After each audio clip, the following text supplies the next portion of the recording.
Hey guys, and welcome back to A Soul Sunday. So I am so sorry that last week I did not film one of these. I had it in my head, in my heart, and I just never hit record on the camera. So this week I'm not going to skip again.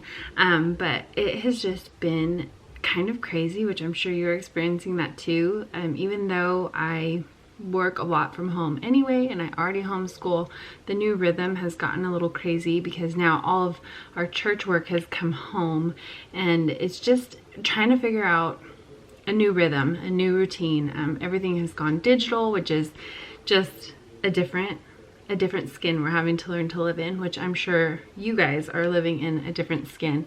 And I will be honest with you, it has been good days and bad days, which I'm sure you're experiencing that too. There's moments where I'm like super optimistic and like this is going to turn around, it's going to be okay. And then there's other moments where it's like, Lord, just let this stop. I want my world back to normal, please. So I'm sure you guys are experiencing that as well. But one thing that just keeps coming to me, like the other morning I was getting my coffee and I was standing in front of my kitchen window, honestly a little discouraged. And I was just watching the birds and they're jumping around, eating the worms. God is providing for them. They're fine. They have no idea there's a pandemic going and they're not stressed. And Brad said this on last week's sermon. This was what my Soul Sunday was going to be about. But Jesus was calm in the storm, and maybe we should be too. So there's a lot of it that is just, there's a storm, it's raging, the wind and the waves are crazy, it looks very scary, but Jesus is asleep in the boat. He's fine. He knows this is going to be fine. He trusts God, and he can calm this storm, and he can calm you in this storm. And I think that's my encouragement for us today, is that let God calm us in this storm. Let's learn our lessons that we need to learn in this storm. All of us have a different burden to bear. All of us have a different situations happening that could have nothing to relate with COVID, but are just as heavy on the heart or whatever. But God is not disrupted by this. He is not anxious about this. He's got this. And then another thing that came to me today is that where we are weak, he is strong.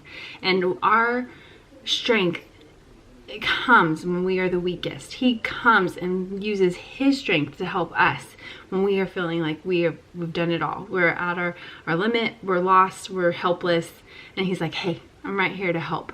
My verse for this is 2 Corinthians 12, 9 through 11. But he said to me, my grace is sufficient for you. My power is made perfect in your weakness. Therefore, I will boast all the more gladly about my weakness, so that Christ's power may rest on me. That's why, for Christ's sake, I delight in weakness, in insults, in hardships, in persecutions, in difficulties. For when I am weak, then I am strong. Friends, there is so much that this is teaching me. There's so much about our nation as a whole. There's so much about the church. There's so much about me as a person that I am learning in this. I can't be still and know. I can. I'm choosing not to be still and know.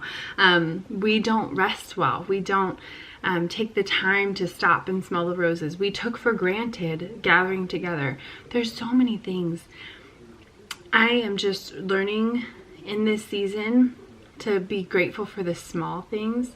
I'm grateful for our health right now, and if you are affected physically by this virus, my prayers are with you. I pray healing over you.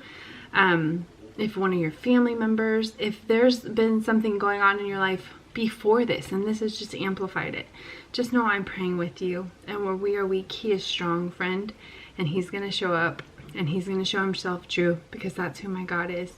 So I hope this video finds you well. I hope you're going to have a great week this week.